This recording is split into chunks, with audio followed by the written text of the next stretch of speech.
A woman can run a company worth $300 million and still drive home through Toronto on a Tuesday evening, feeling like she has forgotten something she cannot name. At 47, Josephine Hartley had everything the city rewarded. Her name appeared in board minutes and business profiles and the kind of articles that ran in the weekend magazine sections of national papers. Her pharmaceutical company occupied 3 floors in a glass tower near Bay Street. Investors trusted her instincts. Employees spoke carefully when she walked into a room. But on cold November evenings, when the last light went off in the last office and the elevator descended without anyone else in it, the quiet had a way of arriving before she did. Her apartment on King West was beautiful in the precise, deliberate way of spaces decorated by someone else. Pale walls. A kitchen that smelled of nothing because she rarely cooked. A bedroom where she slept on one side of the bed not out of habit, but because old habit had never quite disappeared. 4 years ago she had lost her husband, Glenn. Not suddenly. There had been months, then less than months, then days. She had been present for all of it, had organized everything the way she organized everything, and then he was gone and she had returned to work within 2 weeks, because work was the only place that made demands simple enough to answer. There was something else she had lost, something that came before Glenn. A pregnancy, early, quiet, unremarked upon except between the two of them. A small thing that had been real to her longer than it was possible to anyone else. She had never spoken of it afterward. She had learned very early in her life that the things most worth protecting were best kept in silence.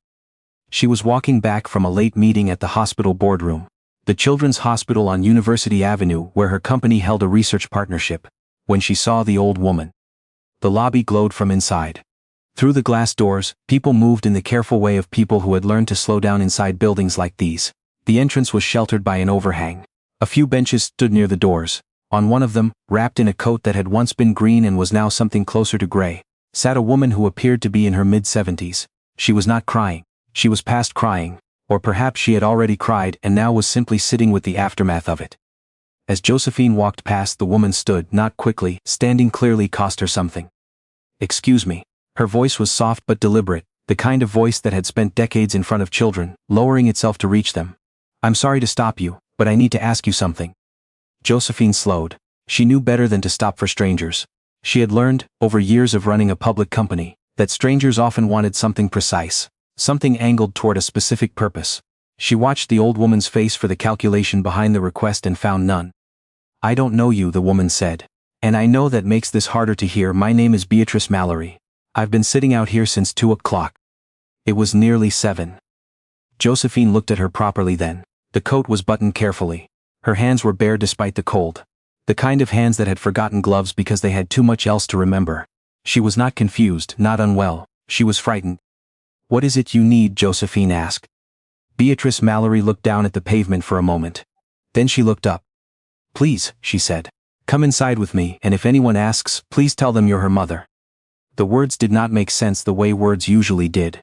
Josephine stood on the sidewalk in the November cold and heard them the way you sometimes hear a sentence in another language, understanding each word individually, unable to grasp what they added up to.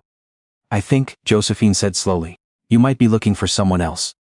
"No." Beatrice said it quietly, without argument, the way people say things they have already considered from every angle.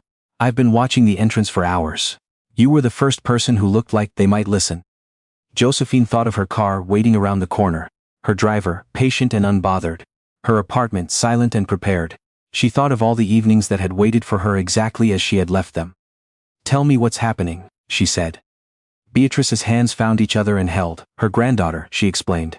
7 years old, Lily. She had been in treatment for acute lymphoblastic leukemia for 11 months. Her mother, Beatrice's only daughter Carol, had died in a car accident 8 months ago. Before the diagnosis was even confirmed, Carol's husband had been in the same car. There was no one else. Beatrice was Lily's legal guardian now, the only family she had. But there was a problem. The treatment Lily needed, a specialized continuation of her protocol, required a legal guardian with what the hospital called the means and capacity to ensure ongoing medical decision-making and financial responsibility.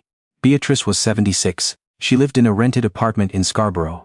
She had her pension and what she described, carefully, as enough, but not enough for this kind of enough.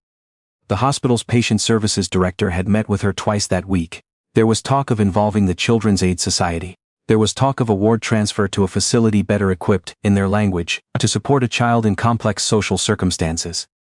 "They are very kind," Beatrice said carefully. "They are not unkind people, but they have a file and the file says I am an old woman with no money and no family. Her voice thinned. "The file doesn't know that Lily and I are all we have." Josephine looked through the glass doors at the lobby beyond. A nurse crossed in the distance with quick, efficient steps. A man sat near a window, staring at his phone. Everything about the place was composed, functional, running properly, and some sere-eyed assassin-year-old girl was waiting for a grandmother who had spent 5 hours on a bench trying to find a solution that had not yet appeared.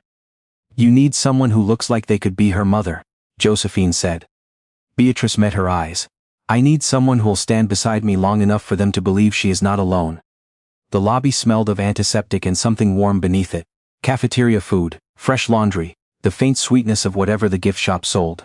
Josephine walked through it beside Beatrice and felt the shift that buildings like this produced in her, the involuntary slowing, the lowering of the particular kind of armor she wore in boardrooms. Beatrice touched her elbow just before they reached the nurse's station on the oncology floor. Not a grip, a touch, tentative, asking rather than taking. "Her name is Lily," she said. "She calls her bear captain, she's been drawing since morning." It was such a specific thing to say, not "she's very ill" or "she needs you to be convincing." She calls her bear captain, she's been drawing. A nurse at the station looked up with a professional smile that softened slightly when she recognized Beatrice. "Mrs. Mallory. She's been asking for you." "I know," Beatrice said. "I came as fast as I could." The nurse's gaze moved to Josephine. There was a question forming behind her eyes, patient, professional, not unkind. Beatrice did not hesitate. "This is my daughter-in-law," she said. "She came straight from work." Josephine's chest tightened. This was the moment to stop it, to say, "I think there's been a misunderstanding." To excuse herself and walk back to the elevator and out onto the street where the cold and the car and the silent apartment were waiting in their familiar, uncomplicated way. She said nothing. She followed Beatrice down the hall. The room was small and covered in color. Rainbows on paper. Dozens of them, taped to the wall beside the bed and along the window ledge and across the surface of the rolling table near the door. Crayon rainbows, marker rainbows, some with clouds, some with rain falling from them, some with the sun breaking through. A nurse had written small notes beneath a few of them, for Keisha, for Thomas, for the night nurse who brought extra blankets. In the bed propped against 2 pillows, sat a girl with a pale yellow headscarf and very dark eyes and a stuffed brown bear held firmly under one arm. She looked up when Beatrice came in, and her entire face reorganized itself around relief. "Grandma. I'm here, sweetheart." Beatrice sat on the edge of the bed and the girl pressed into her immediately, and her grandmother held her without speaking. Eyes closed, one hand moving slowly across the girl's back. It was so natural, so unremarkable in the way that deep familiarity is always unremarkable, that Josephine felt she was witnessing something she had not been meant to see. Then Lily pulled back and looked at Josephine. "Who's that?" "A friend," Beatrice said. "She came with me tonight." Lily considered this with the careful seriousness of a child who had learned to assess new people quickly. "Do you know about rainbows?" she asked.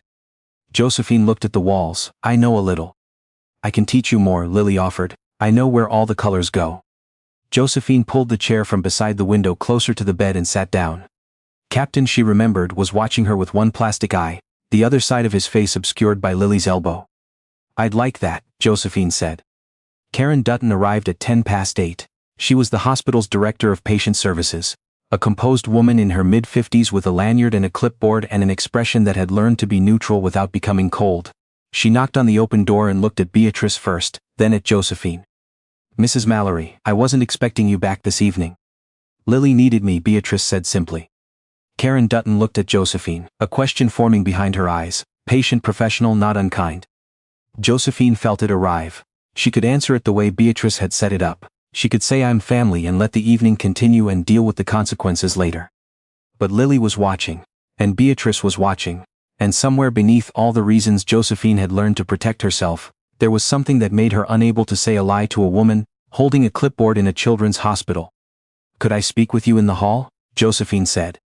The hallway was quieter than the room. A cart squeaked past at the far end, a television murmured behind a closed door. "My name is Josephine Hartley," she said. "I'm not Lily's mother, I'm not family." Karen Dutton was still for a moment. "I see. I met Mrs. Mallory outside the entrance this evening. She asked me to come in with her."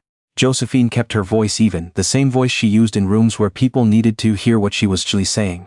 "I came in because I wanted to understand the situation. Now that I do, I'd like to talk about it." "The situation," Karen said carefully, "involves a child in active cancer treatment whose only legal guardian is a 76-year-old woman living on a fixed income. We cannot continue without additional assurance." "What would that require?" Karen looked at her. Not suspiciously, just carefully, the way people look when a conversation has stopped going the way they expected. Documentation. Legal guardianship designation, financial capability, medical decision-making authorization, and a physician willing to assess the current support structure. Then let's get those things, Josephine said. The director was quiet for a moment.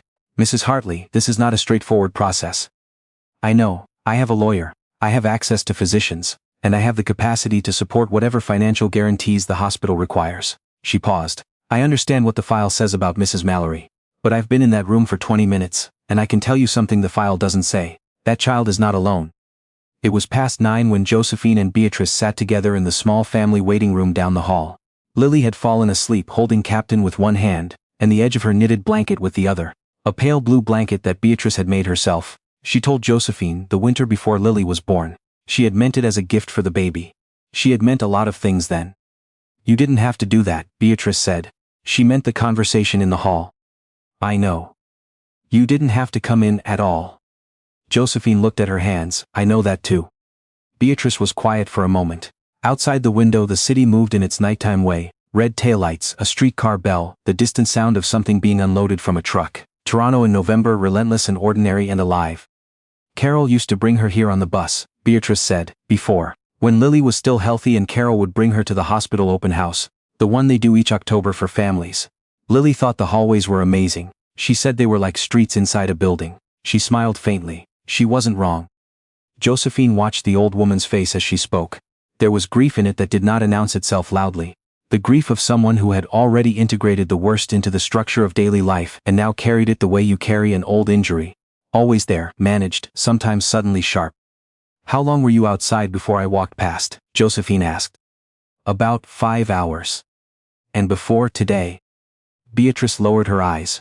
I've had 3 meetings with Ms. Dutton. I've called legal aid. I've called the provincial ombudsman's office. I've talked to every person I could find to talk to. Her voice did not break, it simply got smaller. I am not a woman who gives up easily. But I am 76 years old and this week I began to understand what it feels like to be running out of doors. Josephine thought of her company. The floors of it, the layers of it, the machinery of it she had built over 20 years. All the doors she had opened that had never opened on their own. What does Lily know? She asked. She knows she's sick, she knows she's getting better. We tell her that because it's true, the doctors say she's responding. She knows her mom and dad aren't coming back. Beatrice smoothed her coat over her knees. She asked me last week if I was going to leave too. I told her I would never go anywhere without telling her first. She made me promise. Josephine felt the sentence land somewhere it was not supposed to land. You kept that promise tonight, she said quietly. You were outside trying to find a way back in. Beatrice looked at her steadily. That's all I've been doing for months. Karen Dutton granted a 72-hour pause on the ward transfer, while Josephine's lawyer worked through the weekend. A geriatric physician who knew Josephine through her company's research agreed to assess Beatrice's capacity as a guardian. Not through a file, but through a conversation. Through an afternoon spent in Lily's room, watching Beatrice navigate the particular private language of the relationship. He watched Beatrice talk Lily through her medication routine, each pill explained without condescension. He watched her smooth the blue blanket after a bad dream, and hum 3 bars of You Are My Sunshine until the breathing on the other side of the curtain steadied. He watched Lily reach for Captain when she was frightened, and then, when Captain wasn't enough, reach for her grandmother's sleeve. His report stated that the relationship between the child and her grandmother represented a primary attachment of exceptional stability, that disrupting it carried significant clinical risk, that the question was not whether Beatrice Mallory was the ideal guardian by institutional metrics, but whether Lily in her current condition could afford to lose the person her nervous system recognized as safe. Josephine read the report in her car before presenting it to Karen Dutton.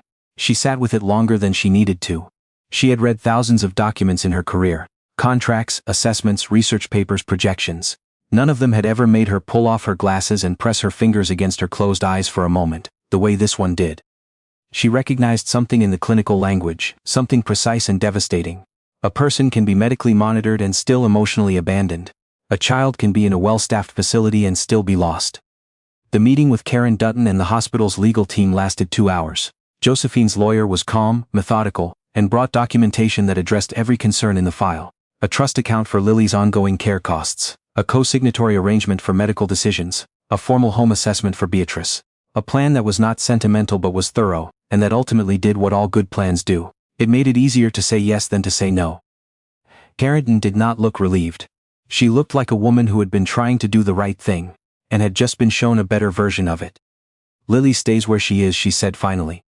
Beatrice had been very still throughout the meeting, her hands folded in her lap, her expression giving nothing away. When Karen Dutton said those words, she did not cry. She simply closed her eyes briefly, the way you do when something that has been pressing very hard against you finally stops. Josephine did not look at her. She was looking at the window, at the gray November sky above the city, at a flock of pigeons cutting between two buildings, moving together without coordination, somehow not colliding. When she looked back, Beatrice was watching her. You came back, the old woman said, not to Karen, to Josephine. Josephine did not know how to answer that.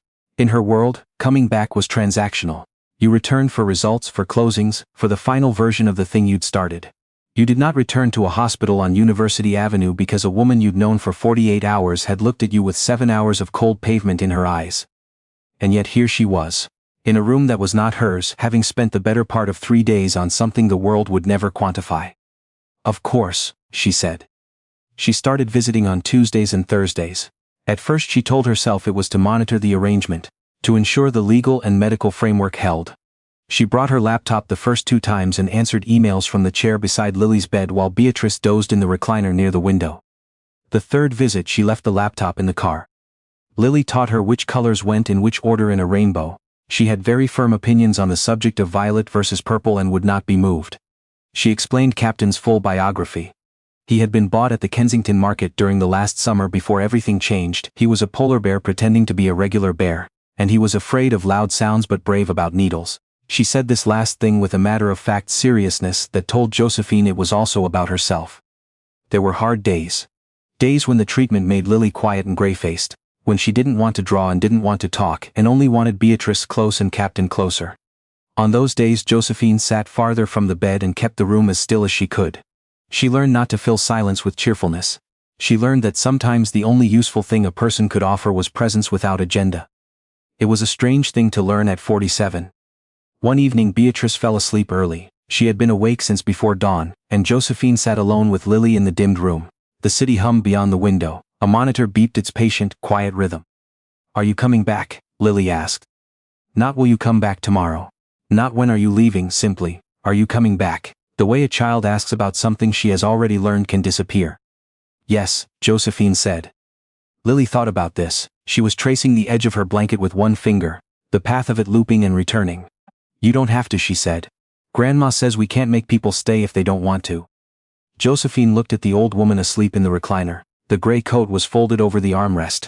Her breathing was slow and even. In sleep she looked both very old and somehow younger, the worry smoothed from her face, the vigilance resting.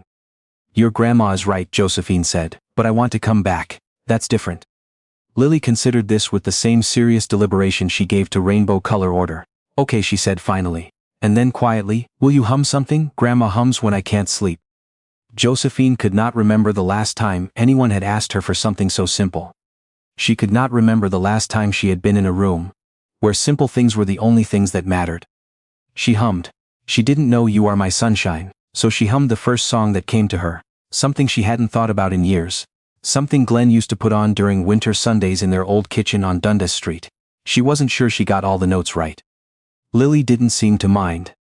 She drove home that night through the lit streets of downtown, past the glass towers and the stone church on Queen Street, that had held its ground through a century of renovation and condominiums rising on all sides. She had driven this route 500 times. It had never looked quite the same as it did that evening. Her apartment was quiet when she came in. It was always quiet.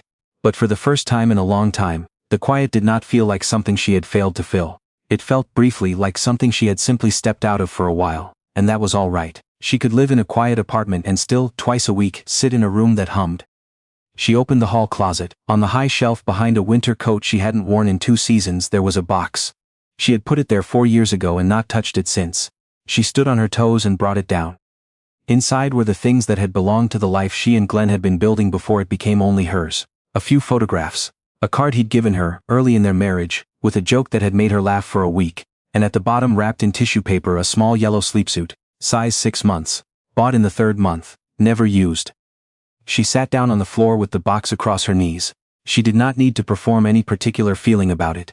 She just sat with it, in the quiet apartment, and let herself know that the love she had carried alone all this time, for Glenn, for the child who had never arrived, for the life that had folded into a different shape, had not gone anywhere. It had only been waiting, the way water waits behind a dam, for something to give it direction.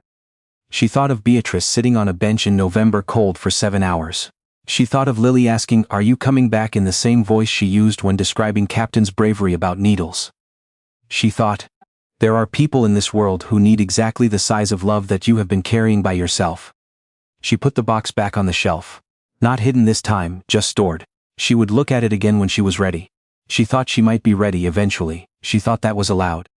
By December, the routine had settled into something neither of them commented on directly. The way real things often go uncommented upon, because speaking about them might make them feel more fragile than they were. Josephine came Tuesdays and Thursdays. She brought Beatrice a coffee from the Tim Hortons on the ground floor, double exactly as requested, and brought Lily a new set of drawing supplies every few weeks, not as a grand gesture but as a steady, ordinary one. Lily's rainbows migrated across more wall space. A nurse named Priya asked if she could have one to take home. Lily agreed but noted seriously that Priya would need to explain the violet versus purple distinction to anyone who asked.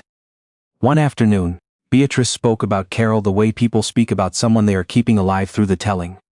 With the particular precision of someone carrying a person inside them, keeping all the details right, because if the details went, something essential went with them. Carol had been a dental hygienist. She had loved hiking in Algonquin and hated mornings, and was deeply, irrationally committed to the Toronto Maple Leafs despite all available evidence.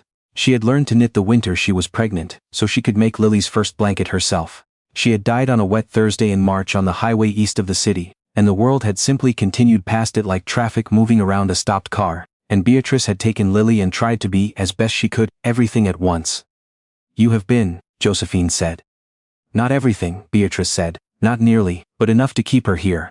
She looked at her granddaughter drawing beside the window. "That's all I've ever needed to be, enough." Josephine nodded slowly. She had spent 20 years in rooms where enough was never the goal, where more was always the metric and sufficiency was a stopping point for people who lacked ambition.